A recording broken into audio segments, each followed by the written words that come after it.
नमस्कार, बहुत स्वागत है आपका। आपके साथ मैं हूं रंजना सिंह राठौर। शाम के 4 बज चुके हैं और वक्त हो चला है 4 के अलार्म का, जिसमें हम आपको दिखाएंगे तमाम खबरों का राउंड अप और 4 बड़ी खबरों पर रहेगी खास नजर। वो कौन कौन सी खबरें होंगी ये हम आपको विस्तार से बता देते हैं। सबसे पहली खबर, ग्रेजुएट परीक्षा को लेकर पेपर लीक होने के शक में परीक्षा को फिर से रद्द कर दिया गया है।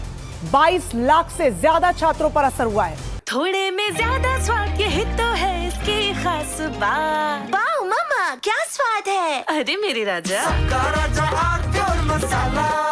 तो वही दूसरी बड़ी खबर, पश्चिम एशिया संकट के बीच क्या पाकिस्तान ने अमेरिका को धोखा दिया? बताएंगे कि ऐसा क्यों कह रहे हैं हम, उसका भी पूरा विश्लेषण होगा। आगे बढ़ेंगे। और तीसरी बड़ी खबर आपको बता दें, बंगाल के मुख्यमंत्री शुवेंदु अधिकारी के पीए की हत्या के पीछे अंतर्राज्यीय गैंग सक्रिय होने का अंदेशा लगाया जा रहा है। इसकी भी पूरी जानकारी आपको देंगे। और चौथी खबर पर बात करें तो केदारनाथ धाम का रास्ता कैसे जाम हुआ, वो तस्वीरें भी आपको आगे दिखाएंगे। आप बने रहिए हमारे साथ।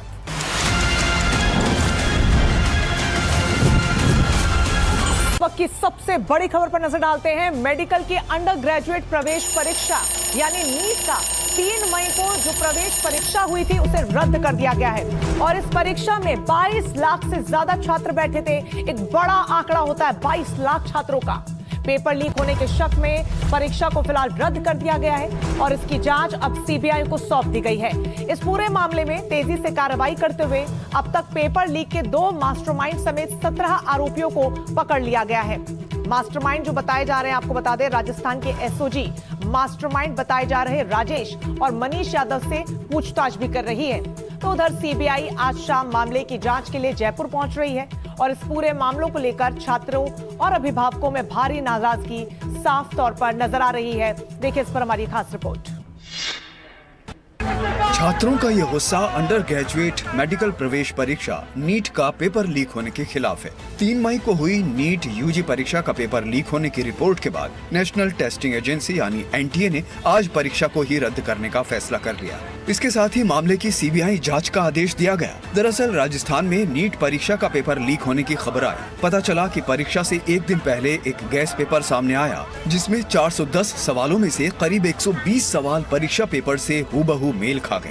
राजस्थान सरकार ने मामले की जांच के लिए एसओजी बनाई, लेकिन मामले के तूल पकड़ते ही केंद्र सरकार हरकत में आई और परीक्षा को रद्द करने का फैसला कर लिया गया। नीट की परीक्षा, सरकार की संवेदनशीलता देखो आप, how much sensitive the government, कि जैसे ही तथ्य आए हैं कि पेपर लीक हुआ है, 320 क्वेश्चन में से 120 क्वेश्चन ऐसे जो हूबहू प्रश्न पत्र के हैं, तो सरकार ने तुरंत परीक्षा भी रद्द कर दी और सीबीआई जांच के आदेश दिए। एनटीए के मुताबिक उसे कथित गड़बड़ी की शिकायत 7 मई को मिली, जिसके बाद केंद्रीय जांच एजेंसियों को कार्रवाई के लिए सक्रिय किया गया।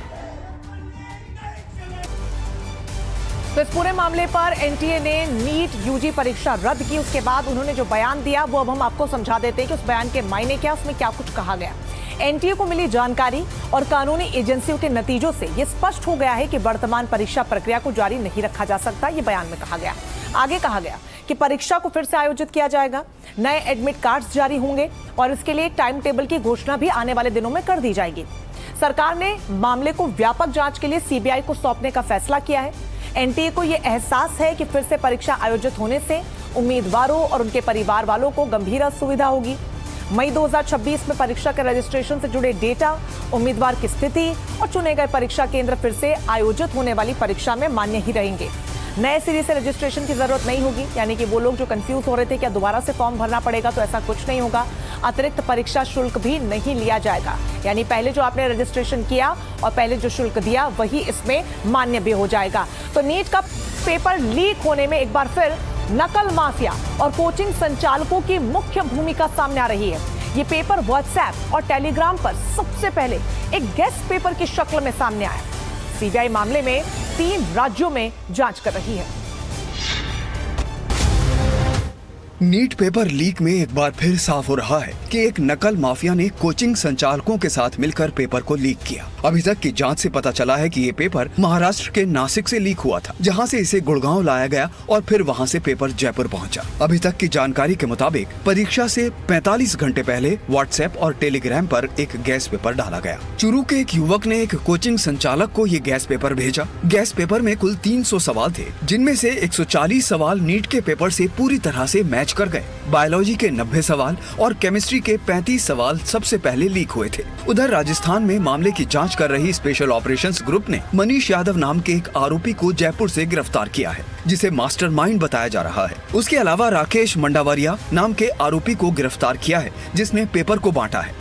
इस बीच सीबीआई टीम आज शाम जयपुर पहुंचकर राजस्थान एसओजी से जांच से जुड़े कागजात अपने हाथ में लेगी। सीबीआई ने अपनी जांच का दायरा बढ़ाते हुए राजस्थान के अलावा महाराष्ट्र और उत्तराखंड में भी जांच शुरू कर दी है।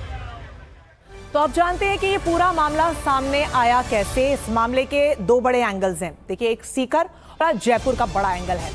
गैस पेपर सबसे पहले सीकर में ही सर्कुलेट हुआ।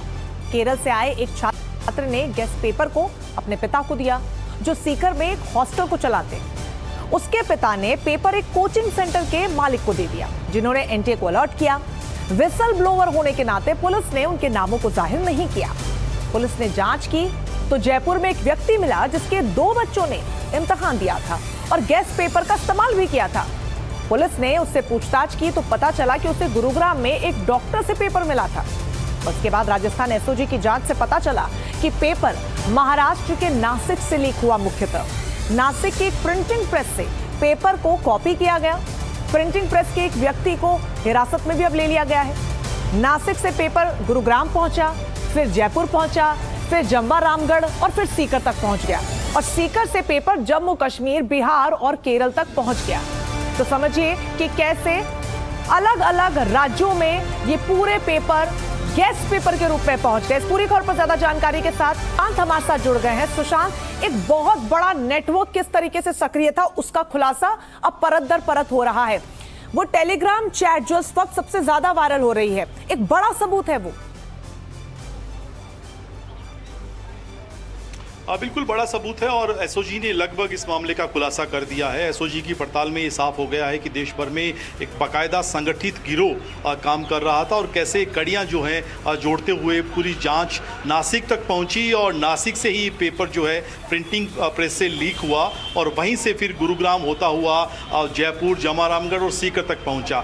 और जिस राकेश की हम बात कर रहे थे, उसने अपने एक मित्र को, ये केरल जो MBBS कर रहा है केरला में, उसको दिया और वहाँ से वापस ये सिक्कर आता है उसके पिता जो कि एक पीजी चलाते हैं उनके पास कि आप अपने जो पीजी में पढ़ रही लड़कियां हैं उनको दे दीजिए, सुबह हूबहू यही पेपर आएगा। और अगले दिन जब 125 सवाल उस पेपर में मिले तो फिर उसने जाकर ये शिकायत की सीकर पुलिस को। सीकर पुलिस ने अनसुना किया तो फिर एनटीए को शिकायत होती है, एनटीए से फिर राजस्थान पुलिस और राजस्थान पुलिस से एसओजी होते हुए पूरे मामले का खुलासा हुआ। इसी बीच एक बड़ी कड़ी मनीष यादव जो कि जयपुर का रहने वाला है, वो भी इस राजस्थान में इस गिरोह को, खासतौर पे इस पेपर को सर्कुलेट करने में उसकी बड़ी भूमिका थी। और जो व्हाट्सएप ग्रुप है, टेलीग्राम, दोनों ग्रुपों में वो जुड़ा हुआ है और देश भर में बाकायदा बहुत ही संगठित तरीके से साइलेंटली ये गिरोह काम कर रहा था। शुरुआत में पता चला है कि 5-5 लाख रुपए में और उसके बाद फिर 30 लाख रुपए में जो है वो पेपर बेचा गया। प्रवीण इसका नाम बताया जा रहा है, जो कि नासिक का रहने वाला है और जिस तरह की जानकारी है कि वहाँ स्थानीय पुलिस की मदद से एसओजी उसको यहाँ लेकर आएगी। एक अपडेट ये है कि सीबीआई का एक एसपी लेवल का अधिकारी अभी एसओजी के ऑफिस पहुँच चुका है और वो एसओजी के अधिकारियों से तमाम साक्ष्य, कितने लोगों को उन्होंने पकड़ा है, कितने लोगों की गिरफ्तारी की जानी है, उसी के हिसाब से फिर सीबीआई की जो टीम है वो यहाँ आए और अपने इंतजाम करे। तो बाकायदा साक्ष्यों के बारे में एसओजी, क्योंकि 22 लाख छात्रों ने इस एग्जाम को लिखा था सुशांत, उनके भविष्य का सवाल है, उनकी मेहनत पर पानी फिर गया। ऐसे में जल्द ही उस गिरोह का पर्दाफाश करना होगा, नहीं तो साल दर साल इस तरीके से पेपर लीक होते रहेंगे। आप बने रहिएगा हमारे साथ, आपके पास लौटेंगे कुछ और अपडेट्स के लिए। उससे पहले ये पेपर सोशल मीडिया पर किस कदर लीक हुआ उसका एक सबूत हम दिखाने जा रहे हैं। ये एक टेलीग्राम ग्रुप है जिसका नाम है प्राइवेट माफिया। अब इसकी चैट आप पढ़ेंगे तो आप समझ जाएंगे कि कैसे बेधड़क इस पूरे पेपर की खरीद फरोख्त की जा रही थी। इसमें ऊपर लिखा हुआ है कि ये ग्रुप अपलोड लीक एग्जाम के लिए बना है, इसे बाहर कहीं ग्रुप में फॉरवर्ड न करें उसके बाद उसमें वो पेपर दिखता है जो लीक किया गया। इस बारे में ज्यादा जानकारी देने के लिए हमारे साथ हमारे सहयोगी मुकेश सेंगर जुड़ गए हैं। मुकेश, ये जो ग्रुप है और इसमें जो तस्वीरें निकल के चैट्स में सामने आ रही हैं, पूरी तरीके से सिक्योर किया गया था, बाकायदा एक सिक्योर्ड पासवर्ड रखा गया था, जब वो आप टाइप करेंगे तभी आपको पेपर मिलेगा। और सबसे ज्यादा हैरान करने वाली बात तो ये है कि 1-1 लाख रुपए में ये कॉपीज बिक रही थी। इंस्टॉलमेंट में मैसेजेस है, इंस्टॉलमेंट में पेमेंट मांगी जा रही, तो लिखा जा रहा था कि ऑफलाइन कीजिए सब कुछ। देखिए बिल्कुल वंदना, ये जो पेपर है ये एक 2 ग्रुप थे बेसिकली, एक व्हाट्सएप पर था और दूसरा ग्रुप था टेलीग्राम पर। इन दोनों ग्रुप्स का नाम जो था वो था प्राइवेट माफिया, और इस ग्रुप को कौन लोग चला रहे थे उसको लेकर जांच चल रही है। लेकिन इस ग्रुप में करीब 400 मेंबर थे, जिसमें कुछ ऐसे लोग भी थे जिन्होंने नीट का एग्जाम दिया है, और वहां पर जो पेपर की खरीद फरोख्त है उसकी बातचीत भी हो रही है। साथ में जो पेपर है उसको एक पीडीएफ के फॉर्म में डाला गया है ग्रुप के अंदर, और उसमें ये भी कहा गया है कि जो ये पीडीएफ है ये एक पासवर्ड से खुलेगा, और उसमें ये भी वार्न किया गया है कि कोई भी इस पीडीएफ को ग्रुप के बाहर फॉरवर्ड न करे। तो इस पूरे मामले को लेकर लगातार जो एसओजी है राजस्थान की वो जांच कर रही है, और जांच के दौरान 2 लोग पकड़े गए हैं जो काफी अहम लोग हैं। पहला मनीष यादव है जो कि जयपुर का रहने वाला है और कहा जा रहा है कि कथित तौर पर यह मास्टरमाइंड हो सकता है। दूसरा आदमी है राकेश मंडावरिया, और इसके बारे में कहा जा रहा है कि ये डिस्ट्रीब्यूटर है। हालांकि अभी तक की जांच के हिसाब से जो पूरी कड़ियां हैं वो नासिक से शुरू होती है। नासिक में जो प्रिंटिंग प्रेस है वहां से पेपर लीक हुआ, उसके बाद से ये गुरुग्राम पहुंचा, गुरुग्राम से फिर ये राजस्थान पहुंचा, और राजस्थान से दूसरे शहरों के अंदर पहुंचा। तो जो जांच एजेंसियां हैं उनका ये मानना है कि ये पूरा जो नेटवर्क है, ये जो पूरा सिंडिकेट है, वो पूरा सिंडिकेट पैन इंडिया है। अलग अलग राज्यों में इनके तार फैले हुए हैं, जिसमें उत्तराखंड से लेकर केरल, गुजरात, महाराष्ट्र, राजस्थान, हरियाणा, इन तमाम जगहों पर जांच में बात सामने आई कि तमाम इन राज्यों में इस सिंडिकेट के लोग बैठे हुए हैं। तो राजस्थान की एसओजी तमाम जगहों पर छापेमारी कर रही है, और आज शाम को हो सकता है कि कार्रवाई को आगे बढ़ाया जा रहा है। मुकेश, अगर आपको जानकारी मिल पाई है इस टेलीग्राम चैट के बारे में कि कौन इसका एडमिन था और कौन यहाँ पर गेस्ट पेपर डाल रहा था, और 400 से ज्यादा मेंबर्स इसमें ऐड हैं, ये जानकारी सामने आ रही है, क्या उन मेंबर्स से भी पूछताछ होगी? क्या वाकई किसी ने ऑफलाइन जाके गेस्ट पेपर के लिए लाखों रुपए दिए इन लोगों को? देखिए ये बात तो तय है कि अगर पेपर पूरा लीक किया गया है तो उसमें निश्चित तौर पर पैसे का लेन देन हुआ। जिन लोगों ने ये पेपर लिया है उन्होंने पैसे पे किए होंगे, और हमने पिछली बार भी देखा था कि किस तरह से 5 से 10 लाख तक के पेपर जो नीट का था वो बिका था। हालांकि वो पूरा सिंडिकेट बिहार का था, झारखंड का था, लेकिन ये जो सिंडिकेट है ये ऐसा लगता है कि नया सिंडिकेट है जिसने ये पेपर लीक किया है।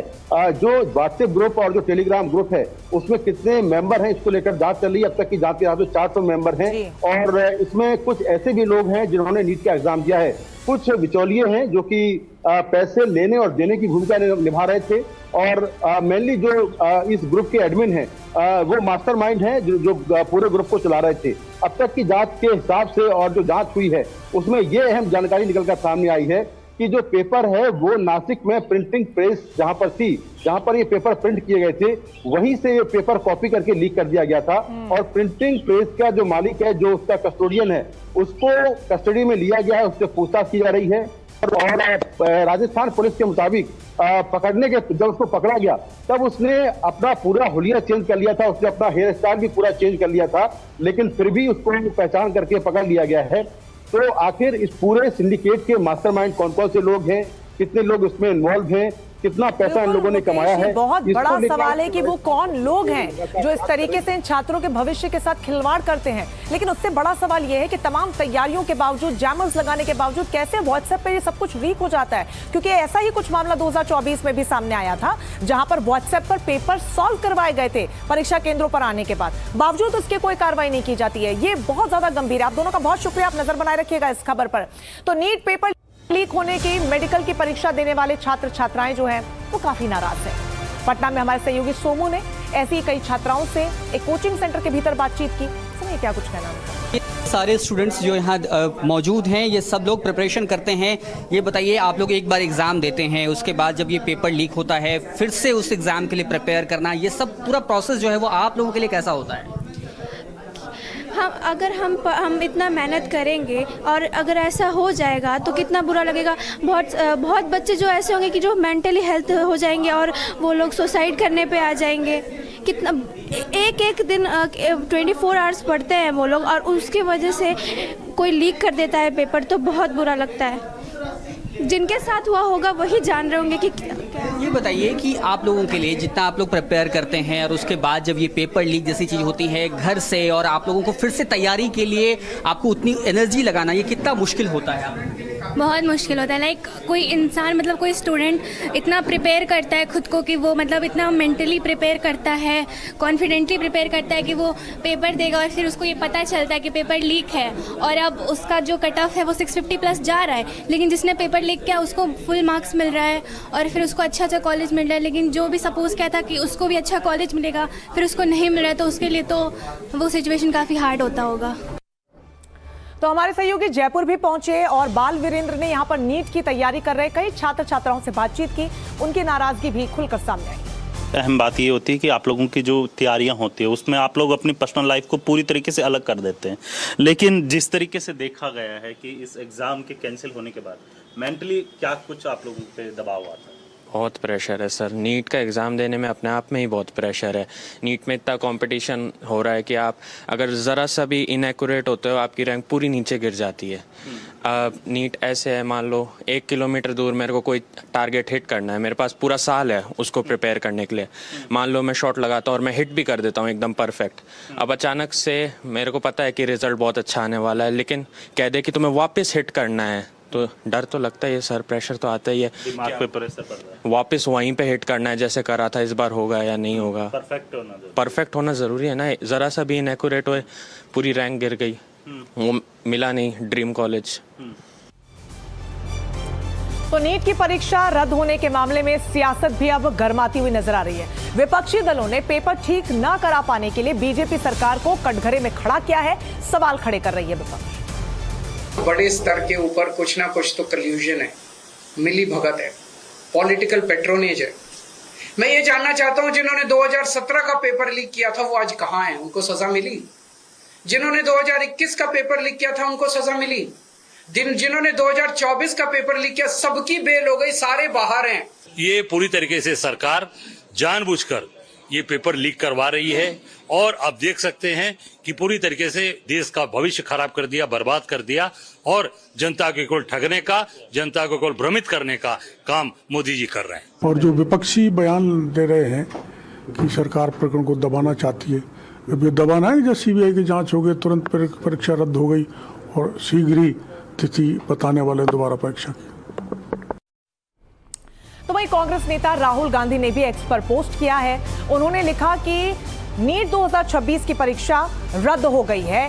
22 लाख से ज्यादा जो छात्र हैं उन्होंने परीक्षा दी थी, उनके भविष्य का सवाल था, लेकिन मेहनत, त्याग और सपनों को इस भ्रष्ट भाजपाई व्यवस्था ने कुचल डाला। ये देखिए पोस्ट उन्होंने किया है जिसमें इन बातों का जिक्र किया है। किसी पिता ने कर्ज लिया होगा, किसी मां ने गहने बेचे होंगे, लाखों बच्चों ने रात रात भर जागकर पढ़ाई की होगी और बदले में क्या मिला? पेपर लीक, सरकारी लापरवाही और शिक्षा में संगठित भ्रष्टाचार। ये सिर्फ नाकामी नहीं, युवाओं के भविष्य के साथ अपराध है। हर बार पेपर माफिया बच निकलते हैं और ईमानदार छात्र सजा भुगतते हैं। अब लाखों छात्र फिर से वही मानसिक तनाव, आर्थिक बोझ और अनिश्चितता झेलेंगे। और अगर अपनी तकदीर परिश्रम से नहीं, पैसे और पहुंच से तय होगी तो फिर शिक्षा का क्या मतलब रह जाएगा? ये उन्होंने इस पोस्ट में जिक्र किया। प्रधानमंत्री का तथाकथित अमृतकाल देश के लिए विषकाल बन गया है, इस बात का उन्होंने जिक्र किया अपने इस पोस्ट में। तो आगे बढ़ेंगे। देखिए 2024 में नीट परीक्षा पेपर लीक के बाद नीट और अन्य राष्ट्रीय स्तर की परीक्षाओं में बदलाव के सुझाव के लिए इसरो के पूर्व चीफ के राधाकृष्णन की अगुवाई में 7 सदस्यों की कमेटी ने व्यापक रिपोर्ट तैयार कर सरकार को सौंपी थी। आपको बता दें कि इस रिपोर्ट में क्या क्या सिफारिशें शामिल की गई थी। कमेटी ने सुझाव दिया था कि धीरे धीरे ऑनलाइन टेस्टिंग की ओर बढ़ा जाए ताकि पेपर आधारित परीक्षाओं के जोखिम को कम किया जा सके। जहां पर पूरी तरीके से ऑनलाइन टेस्टिंग संभव ना हो वहां पर हाइब्रिड मॉडल अपनाया जाए। हाइब्रिड मॉडल के तहत प्रश्न पत्रों को परीक्षा केंद्रों में डिजिटल तरीके से भेजा जाए और छात्र अपने जवाब पेपर पर लिख सके। इससे प्रश्न पत्रों को संभालने से जुड़े काम में लोगों की संख्या कम हो जाएगी, यानी कि मैन पावर कम हो जाएगा। प्रश्न पत्र को इम्तिहान शुरू होने पर ही परीक्षा केंद्र भेजा जाए। इसमें प्रिंटिंग प्रेस में पेपर छापने, पेपर को पहुंचाने और स्ट्रांग रूम में पेपर रखने की जरूरत खत्म हो जाएगी। समझिए कि ये भी सिफारिश की गई थी कि मेडिकल के छात्रों के लिए पेपर कई चरणों में कराया जाए। जैसे इंजीनियरिंग की प्रवेश परीक्षा, जेईई के मेन और एडवांस्ड के चरण करवाए जाते हैं। इससे छात्रों को अपनी प्रतिभा को और बेहतर तरीके से दिखाने का एक मौका मिलेगा। इसमें पहला चरण एक स्क्रीनिंग परीक्षा की तरह हो और दूसरा चरण छात्रों को गहराई से परखने का हो। दूसरा और अंतिम चरण में छात्रों की तादाद कम होने से परीक्षा केंद्रों पर दबाव भी कम होगा और चुनाव भी बेहतर तरीके से हो पाएगा। एनटीए में कर्मचारियों पर भी सुझाव दिए गए थे। एनटीए में स्टाफ बढ़ाया जाए, स्थायी भूमिकाएं तय कर दी जाए। कमेटी ने यह पाया था कि एनटीए में कॉन्ट्रैक्ट पर अधिकारियों को रखा जाता है, इसकी जगह स्थायी स्टाफ रखा जाए जो परीक्षा कराने में कुशलता रखते हो। इससे परीक्षाओं में निरंतरता आएगी, जवाबदेही और ज्यादा बेहतर हो जाएगी।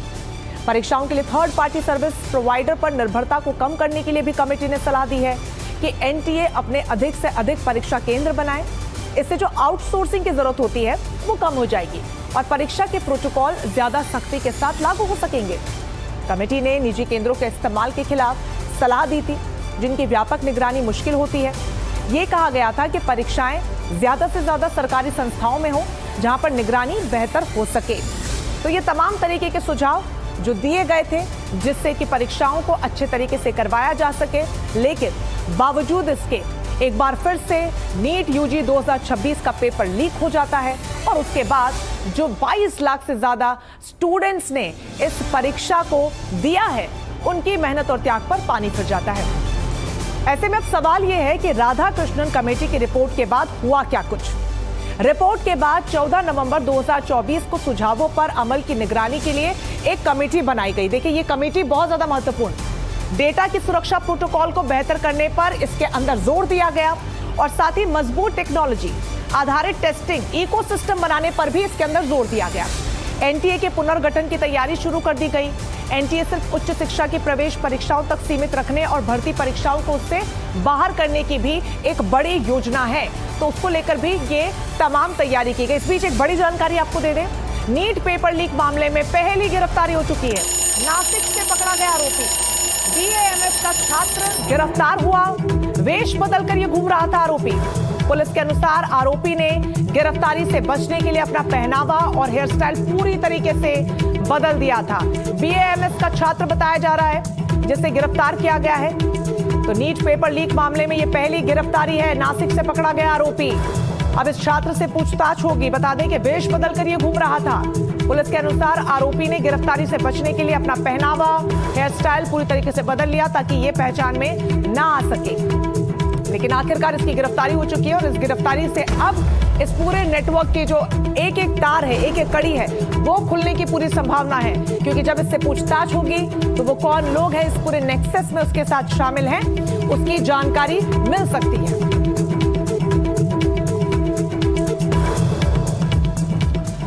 तो इस पूरे मामले पर हमारे सहयोगी शाकिर अली ने भी छात्रों और शिक्षकों से बातचीत कर नीट परीक्षा पेपर लीक और परीक्षा रद्द होने की बात उनसे कही है। क्या कुछ वो सोच रहे हैं, सुनिए। कोटा क्योंकि डॉक्टर्स और इंजीनियर्स की फैक्ट्री कहलाता है, देश भर से यहाँ पर स्टूडेंट्स आते हैं। इस साल भी बड़ी संख्या में जो है स्टूडेंट्स परीक्षा में शामिल हुए थे। उम्मीदें सबको थी। कई सारे स्टूडेंट्स जो है जो आंसर की जो जारी हुई थी उसके लिहाज से उन्होंने अपना नंबर का भी हिसाब लगा लिया था कि उनको कितने नंबर मिल रहे हैं। लेकिन जिस तरह से एग्ज़ाम जो है वो कैंसिल हुआ है, तो मेरे साथ कुछ स्टूडेंट भी हैं और अभिभावक भी हैं। पहले अभिभावक को जोड़ते हैं। जी, कैसे देखते हैं आप इसको, क्योंकि एग्ज़ाम रद्द हो गया? एग्जाम एक्चुअली में ये लीकेज हो जाता है ना, तो अब बच्चा इतनी मेहनत करता पूरी साल भर और उसकी मेहनत में तो स्पॉइल हो गई, बिल्कुल बर्बाद हो गया। एक साल उसका कैरियर बर्बाद होता है। अब मगर दोबारा मान लो सरकार कराती है या इसको कुछ सेंटर पे होता है, जैसे पिछले साल हुआ था, सुप्रीम कोर्ट ने जजमेंट दिया था, तो ये बच के तो फ्यूचर के लिए सवाल है ये। तो उसके लिए यही है मेरी गुजारिश कि इसको मतलब क्लियर होना चाहिए। फेक स्टूडेंट्स भी है मेरे साथ। जी, आप क्या कहेंगे कैंसिल जो एग्ज़ाम हुआ है इसको? सर ये बहुत गलत हुआ है, क्योंकि सर हमने बहुत मेहनत से तैयारी वगैरह की थी और हमने एग्ज़ाम पे अच्छे से दिया था पढ़ाई करके। सर अब अगर एग्ज़ाम दोबारा बना और सर टफ आया तो उसमें कम नंबर आए तो सर हमारा तो सिलेक्शन ही नहीं होगा इसमें। मेरे कई फ्रेंड्स हैं जिन्होंने नीट का एग्ज़ाम दिया था, कईयों के बढ़िया मार्क्स आ रहे थे। जैसे मेरा एक दोस्त अरशान है, उसके मतलब सेंट्रल गवर्नमेंट कॉलेज मिल रहा था और कई ऐसे भी थे जिनके अच्छे मार्क्स आ रहे थे, बट नीट के पेपर लीकेज होने के कारण अब उनको दोबारा देना पड़े या फिर अगले साल देना पड़े। ऐसा हो सकता है। आप लगातार यहाँ बच्चों से मिलते हैं, आपके यहाँ पे सब बच्चे आते हैं, आपकी बेटी भी इसमें थी, कैसे देख रहे हैं इस पूरे उसको? क्योंकि बहुत बच्चों के साथ मतलब बहुत बड़ा धोखा हुआ है और ये मतलब सोचने वाली बात है। बच्चे दोबारा से वापस तैयारी करके एग्जाम देना और वापस नंबर लाना बहुत कठिन है। तो वो क्योंकि 3 घंटे इम्पोर्टेंट होते हैं उस समय, एग्जाम के समय बच्चा क्या करता है, वो तैयारी पूरे साल की उस पर डिपेंड करती है। और जिसका सिलेक्शन हो करेक्ट एरिया के अंदर था और अभी दोबारा एग्जाम देगा और उसका सिलेक्शन अगर नहीं होता है तो उसके साथ उसकी जिंदगी के साथ खिलवाड़ है सर। लेकिन जो डाउट था वो भी तो क्लियर हो जाना चाहिए ना, क्योंकि ये डाउट भी हो रहा था कि पेपर लीक हुआ है, 600 नंबर का जो गैस पेपर है वो हूबहू सवाल वो आए हैं। नहीं, उससे तो सर फायदा तो हुआ है ना कि धोखा, बच्चों के साथ धोखा नहीं होगा, दोबारा होगा तो क्लियरिटी से एग्जाम हो जाएगा। लेकिन जिनका पहले से सिलेक्शन हो रहा था उनके साथ तो धोखा है ना। दोबारा अगर उसका पेपर कोई वजह से अच्छा नहीं जाता है तो उसके लिए तो बहुत अच्छी बात नहीं है ना। जो सिलेक्शन क्राइटेरिया के अंदर थे वो तो सब यही सोच रहे हैं कि दोबारा नहीं होना चाहिए था। जिनको दोबारा चांस मिल जाएगा सबको एक बार और। तो कोचिंग सेंटर पर हमारे संवाददाता पहुंच रहे हैं और छात्रों से बात कर रहे हैं। नाराजगी खुलकर सामने आ रही है। इस बीच इस पूरे मामले पर बड़ा अपडेट आपको दे दें। परीक्षा की नई तारीखों पर बैठक हो रही है। एनटीए में अहम बैठक जो है वो जारी है, अहम बैठक की जा रही है। पेपर लीक मामले में बड़ा अपडेट है। जल्द से जल्द परीक्षा करवाई जा सकती है संभवतः, और नई तारीख कौन सी होगी उसको लेकर मंथन हो रहा है, क्योंकि एनटीए में अहम बैठक जारी है। ये बड़ी जानकारी सामने आ रही है।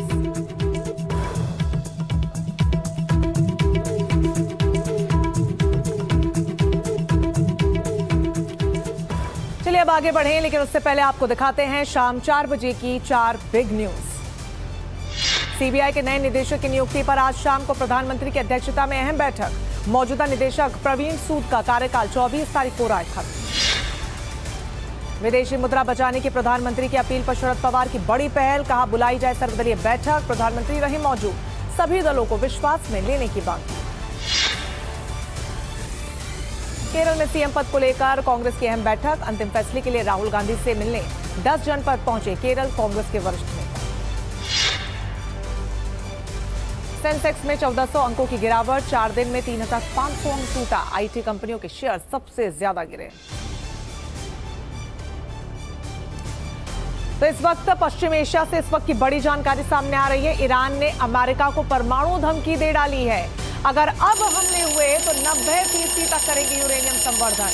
हथियार ग्रेड यूरेनियम बनाने की धमकी दी गई ईरान की तरफ से। ईरान की संसद के प्रवक्ता इब्राहिम रेजाई ने कहा इस मुद्दे पर जल्द संसद में चर्चा होगी। तो ये बहुत बड़ी खबर है। दुनिया की नजरों में पाकिस्तान ईरान और अमेरिका के बीच तनाव कम कराने की कोशिश कर रहा था, लेकिन खुफिया फाइलों में दर्ज जानकारी ने पाकिस्तान की पोल खोल दी। सीबीएस न्यूज का दावा है कि जब अमेरिकी मिसाइलों ने ईरान पर हमला किया तब ईरान अपने कीमती सैन्य विमानों को पाकिस्तान में छुपा रहा था। पाकिस्तान के नूर खान एयरबेस पर ईरान के कई मिलिट्री एयरक्राफ्ट लैंड हुए। इनमें ईरान का सबसे अहम टोही विमान RC-130 भी शामिल था। यानी जिस वक्त ट्रंप प्रशासन युद्ध विराम की बात कर रहा था, ठीक उसी वक्त रावलपिंडी के पास ईरान की एयरफोर्स महफूज बैठी थी। पाकिस्तान ही नहीं, काबुल और हेरात एयरपोर्ट भी ईरानी विमानों का सुरक्षित ठिकाना बने थे। हालांकि तालिबान और पाकिस्तान दोनों ही इन दावों को सिरे से खारिज कर रहे हैं। अब सवाल उठ रहे हैं कि क्या पाकिस्तान अपनी मर्जी से ईरान की मदद कर रहा था या फिर इसके पीछे चीन का दिमाग है। तो अमेरिकी मीडिया की रिपोर्ट में जो बड़ा दावा किया गया है कि कैसे पाकिस्तान अमेरिका के साथ डबल गेम खेल रहा था, यानी कि एक तरफ तो युद्ध विराम के लिए मध्यस्थ बनकर सामने आ रहा था और दूसरी तरफ ईरान की मदद कर रहा था अपने नूर खान एयरबेस को देकर ईरानी विमानों को वहां पर रुकवाने को लेकर। हालांकि पाकिस्तान के अधिकारियों ने सीबीएस न्यूज की इस रिपोर्ट को पूरी तरीके से खारिज कर दिया, जो रिपोर्ट सामने आई है। उन्होंने सफाई देते हुए कहा कि पाकिस्तान की सफाई में कहा कि नूर खान एयरबेस पर ईरानी विमानों की मौजूदगी खबर बिल्कुल गलत है। उनके अनुसार वो एक व्यस्तम इलाका है और वहां पर विमान ठहरता है तो वो सार्वजनिक हो ही जाता है। नूर खान एयरबेस शहर के बीचों बीच स्थित है, जिस बात का हम जिक्र कर रहे हैं कि पूरा एक सार्वजनिक वो इलाका है। अगर वहां पर इतने विमान खड़े होते हैं तो उन्हें लोगों की नजरों से छिपा कर रखना मुमकिन ही नहीं है। ये सफाई पेश की है पाकिस्तान ने। एक और राष्ट्रपति देखिए, ट्रंप बार बार ईरान की सैन्य शक्ति को मिट्टी में मिलाने की बात कर रहे हैं। हालांकि ईरान बार बार उनके दावों को गलत करार दे रहा है। अब ईरान ने फिर से ट्रंप को चुनौती दे डाली है और कहा है कि जंग के मैदान में आइए, सरप्राइज तैयार। भयानक जंग, हजारों लोगों की मौत और कूटनीतिक मुलाकातों के बावजूद अमेरिका ईरान के बीच डील नहीं हो पाई। अब ईरान की संसद के स्पीकर मोहम्मद गालिबाफ ने अमेरिका को सीधी चेतावनी दी। उन्होंने कहा कि ईरान की सेना किसी भी हमले का करारा जवाब देने के लिए तैयार है। साथ ही कहा कि हम सभी विकल्पों के लिए तैयार हैं। हमारी तैयारी ऐसी है कि वो भी हैरान रह जाएंगे। गालिबाफ ने प्रस्ताव के मुद्दे पर कहा कि ईरान के प्रस्ताव को स्वीकार करने के अलावा अमेरिका के पास कोई विकल्प नहीं है। अमेरिका जितना समय बर्बाद करेगा उसका खामियाजा वहां के टैक्स पेयर्स को भुगतना होगा और उन्हें एक के बाद एक विफलता ही हाथ लगेगी। गालिबाफ ने इस बयान से साफ कर दिया कि अगर समझौता नहीं हुआ और ट्रंप ने हमले का विकल्प चुना तो ऐसा जवाब दिया जाएगा जो उसकी कल्पना से परे होगा। चलिए अब आगे बढ़ेंगे और बात करेंगे दो महाशक्तियों की। देखिए, आखिरकार लंबे अंतराल के बाद बीजिंग में दो महाशक्तियों का आमना सामना होने जा रहा है। जब अमेरिकी राष्ट्रपति ट्रंप और शी जिनपिंग बातचीत की टेबल पर बैठेंगे तो क्या सिर्फ कारोबारी समझौतों पर ही दस्तखत होंगे या ईरान के भविष्य का भी फैसला होगा?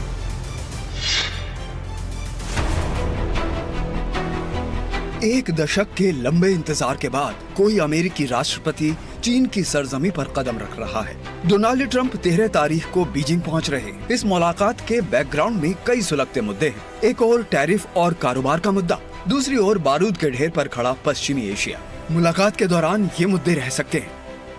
ईरान से तेल खरीदना कम करे चीन, टैरिफ हटाए अमेरिका। हमारी कंपनियों को चीन में और जगह मिले, चिप और एआई तकनीक पर लगे प्रतिबंध हटे। उत्तर कोरिया दक्षिण चीन सागर में चीनी दखल कम हो, ताइवान को लेकर वन चाइना पॉलिसी माने।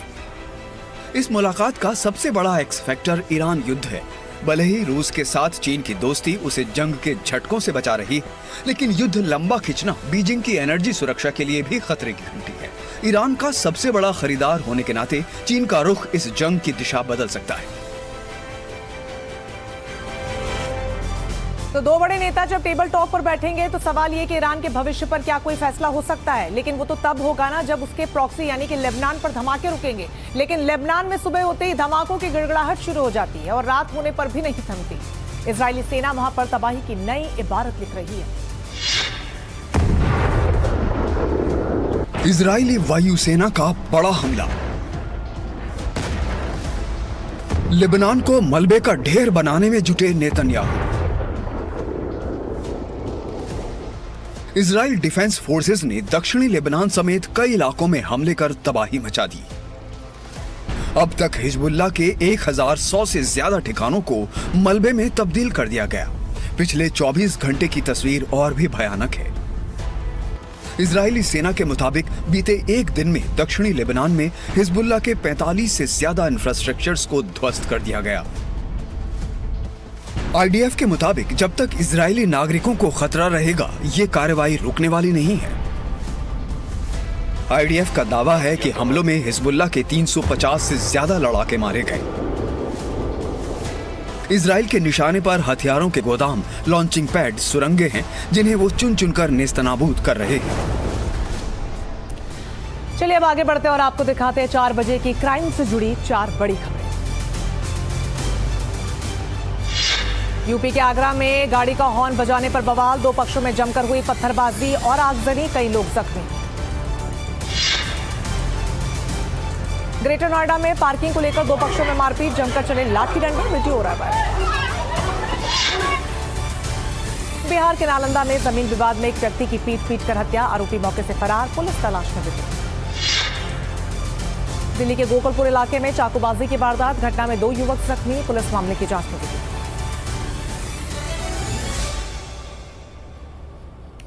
चलिए आगे बढ़ते हुए बड़ी खबर, शुभेंदु के पीए हत्याकांड से जुड़ा हुआ बड़ा अपडेट आपको बता दें। हत्याकांड में अंतर्राज्यीय कनेक्शन का बड़ा खुलासा हो रहा है। बिहार यूपी का शूटिंग सिंडिकेट सक्रिय इसमें बताया जा रहा है। मयंक और विक्की को 13 दिनों की पुलिस रिमांड पर भेजा गया है और जेल से भी साजिश का शक जताया जा रहा है। पुरुलिया और बेऊर जेल पर एसटीएफ की नजर लगातार बनी हुई है।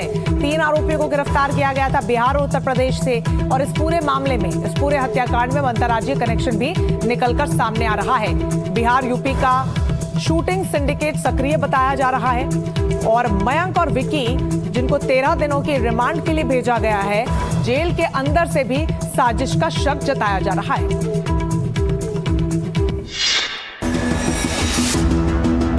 पुलिस जांच बताती है कि बक्सर भोजपुर बेल्ट अब बंगाल के अपराधियों के लिए सप्लाई चेन बन चुकी है। कत्ल के लिए शूटर यहां से जाते हैं और वारदात के बाद वापस इन्हीं इलाकों में छिप जाते हैं। बंगाल एसटीएफ ने बक्सर के मयंक मिश्रा और विक्की मौर्य को दबोचा और तीसरे संदिग्ध राज सिंह को अयोध्या से गिरफ्तार किया। इस बीच राज सिंह की कई तस्वीर और वीडियो नेताओं के साथ भी देखी गई है। राज सिंह की मां ने बताया कि वो अपने बेटे के साथ लखनऊ में एक एमएलसी की बेटी की शादी में गए थे और वहां से अयोध्या गए, जहां से राज को गिरफ्तार किया गया। इस बीच इस वक्त की बड़ी खबर आपको बता दें, ये बड़ी जानकारी सामने आ रही। नीट पेपर लीक मामले में केस दर्ज कर लिया गया है। सीबीआई ने मुकदमा दर्ज किया है। राजस्थान पुलिस से सीबीआई अब दस्तावेज लेगी, साथ ही एनटीए के अफसरों से भी पूछताछ होगी। देखिए, सीबीआई के हवाले इस पूरे केस को किया गया है। मुकेश हमारे साथ जुड़ गए ज्यादा जानकारी के साथ।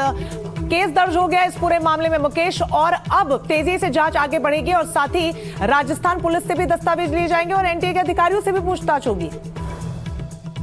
देखिए, बिल्कुल सीबीआई के सूत्रों से एनडीटीवी को बड़ी खबर मिली है कि जो नीट पेपर लीक का मामला है उसमें सीबीआई ने केस दर्ज कर लिया है। जैसे ही एनटीए ने केस दर्ज करने के लिए रिकमेंड किया था, जो पूरी जांच है वो सीबीआई को सौंपी थी, उसके ठीक बाद जो सीबीआई है वो एक्टिव हुई और इस पूरे मामले में केस दर्ज कर लिया है। सीबीआई अधिकारियों के मुताबिक केस दर्ज करने के बाद जो राजस्थान पुलिस ने अब तक इस पूरे मामले में जांच की है, जांच से जुड़े जितने भी दस्तावेज हैं वो सभी दस्तावेज राजस्थान पुलिस से लिए जाएंगे। और ये भी जानकारी मिली है कि जो आरोपी अभी डिटेन किए गए हैं उनको भी सीबीआई अपनी कस्टडी में लेगी, जिसमें जयपुर से पकड़ा गया मनीष यादव है, दूसरा राकेश है जिसको पकड़ा गया है, और तीसरा एक आरोपी जो है नासिक से पकड़ा गया है। इन तीनों आरोपियों को सीबीआई अपनी कस्टडी में लेगी। वहीं सीबीआई सूत्रों के मुताबिक ये भी जानकारी मिली है कि इस पूरे मामले में जो एनटीए की भूमिका है वो भी जांच के दायरे में है। एनटीए के तमाम वो अधिकारी जो नीट का एग्जाम करवाते हैं या इस पूरी प्रक्रिया में शामिल रहे हैं उनसे भी पूछताछ की जाएगी। इस एग्जाम से जुड़े जितने भी दस्तावेज हैं, जो पूरा प्रोसेस है उसको समझा जाएगा और सभी दस्तावेजों को सीबीआई जब्त करेगी। जी, किस तरीके के दस्तावेज बताए जा रहे हैं राजस्थान पुलिस से जो हैंडओवर सीबीआई को किए जाएंगे और उससे बड़ी मदद मिल सकती है? देखिए, दस्तावेज वो हैं कि किस तरह से पेपर लीक किया गया, कौन कौन से व्हाट्सएप ग्रुप थे, कौन से टेलीग्राम ग्रुप थे जिन पर लोग एक्टिव थे, अब तक की जांच में क्या क्या निकला है, जो कॉल डिटेल्स हैं वो किन किन की हैं, जो मनीष यादव जिसका नाम सामने आया, जिसको मास्टरमाइंड कहा जा रहा है, उसकी क्या भूमिका है, उसके जो उससे जुड़े दस्तावेज हैं। यानी कि राजस्थान पुलिस ने अब तक जो पूरी जांच की है उससे जुड़े हुए दस्तावेज लिए जाएंगे। वहीं एनटीए के अधिकारियों से वो दस्तावेज लिए जाएंगे जो नीट पेपर एग्जाम से जुड़े हुए हैं, उसके प्रोसेस से जुड़े हुए हैं, वो सारे दस्तावेज सीबीआई हासिल करेगी और साथ में एनटीए के अधिकारियों से पूछताछ भी करेगी। जहां पर ये पेपर प्रिंट किया गया है वहां पर भी सीबीआई की टीम जाएगी और वहां पर भी जांच की जाएगी। जी मुकेश, और साथ ही एसओजी की भी मुख्य भूमिका इसमें रही है। न सिर्फ राजस्थान एसओजी बल्कि 5 अन्य राज्य इसमें शामिल है। केरल शामिल है, बिहार है, इसमें हरियाणा है, जम्मू कश्मीर है, तेलंगाना का नाम सामने आ रहा था, आंध्र प्रदेश का नाम सामने आ रहा था। तो ये तमाम एसओजी की टीम है, क्या इनसे भी सीबीआई किसी तरीके की पूछताछ कर सकती है? क्या इनसे भी डेवलपमेंट लिया जा सकता है? देखिए, बिल्कुल, चूंकि जो एसओजी है वो ऑलरेडी पहले से जांच कर रही है और अब तक की जो जानकारी मिली है कि ये जो पूरा सिंडिकेट है जिसने ये पेपर लीक करवाया है उसका नेटवर्क पैन इंडिया फैला हुआ है, तमाम राज्यों के अंदर फैला हुआ है, जिसमें गुजरात है, राजस्थान है, केरल है, इसके अलावा उत्तराखंड है, हरियाणा है। इन तमाम राज्यों में जाकर सीबीआई की टीम जांच करेगी और जहां जहां तक इस पूरे सिंडिकेट के तार जुड़ते हैं उन सभी लोगों को डिटेन किया जाएगा, पकड़ा जाएगा। साथ में जो ग्रुप बना है प्राइवेट माफिया, जिसमें लगातार जो पेपर लीक किया गया था वो पेपर शेयर किया गया है, उस ग्रुप में कितने लोग जुड़े हैं, कौन कौन से लोग उस ग्रुप में मास्टरमाइंड है, कौन उसमें एडमिन था, उन तमाम लोगों को तलाशा जा रहा है और उनको मौका मिलते ही जो सीबीआई है वो अपनी कस्टडी में लेगी। क्योंकि हमने देखा था कि 2024 में सीबीआई ने जो नीट का पेपर लीक हुआ था उसमें 15 से 20 लोग गिरफ्तार किए थे, जिसमें मास्टरमाइंड के अलावा बिचौलिए थे, प्रिंटिंग प्रेस वाले थे, सॉल्वर थे, इस तरह के तमाम जो लोग थे उनको गिरफ्तार किया गया था। तो लगता है ये सिंडिकेट भी काफी बड़ा है जिसमें 15 से 20 लोग शामिल हो सकते हैं। इसीलिए सीबीआई की टीम तमाम राज्यों में रेड्स करेगी, छापेमारी करेगी और इसके पीछे जो भी लोग हैं, चाहे वो कॉन्स्पिरेटर हो, पेपर सॉल्व करने वाले हों, बिचौलियों हों या मास्टरमाइंड हो, सभी को सीबीआई पकड़ेगी और इस पूरे मामले की जांच को बहुत जल्दी खत्म किया जाएगा, ऐसा सीबीआई के सूत्रों से जानकारी मिली है। बहुत ज्यादा जरूरी भी है मुकेश, क्योंकि जो शुरुआती स्टेटमेंट भी एसओजी की तरफ से, राजस्थान एसओजी की तरफ से दिया गया था कि कोई क्रिमिनल एक्टिविटी भी हो सकती है, उस आधार पर भी क्या सीबीआई आगे जांच करेगी, तमाम तरीके के बड़े सवाल है। आप नजर बनाए रखिएगा मुकेश। फिलहाल बहुत शुक्रिया आपका तमाम जानकारी के लिए। तो लगातार इस पूरे मामले में परत दर परत हर एंगल से जांच की जा रही है। बहुत ज्यादा जरूरी इसलिए भी है क्योंकि ये पहली दफा नहीं है। 2021 में भी पेपर लीक हुआ था, बिहार के पटना में, गुजरात के गोधरा में, उसके बाद 2024 में जयपुर में और अब एक बार फिर से 2026 में। हर बार त्याग मेहनत जो छात्र करते हैं वो इसी तरह जाया हो जाए, उसको लेकर छात्र बहुत ज्यादा नाराज है। इस बड़ी खबर पर नजर लगातार बनी हुई है मेरे साथ। फिलहाल के लिए 4 के अलावा में बस इतना ही। तमाम बड़ी खबरों के लिए आप जुड़े रहिए एनडीटीवी इंडिया। थोड़े में ज्यादा स्वाद, यही तो है इसकी खास बात। वाओ मम्मा, क्या स्वाद है। अरे मेरे राजा, मसाला।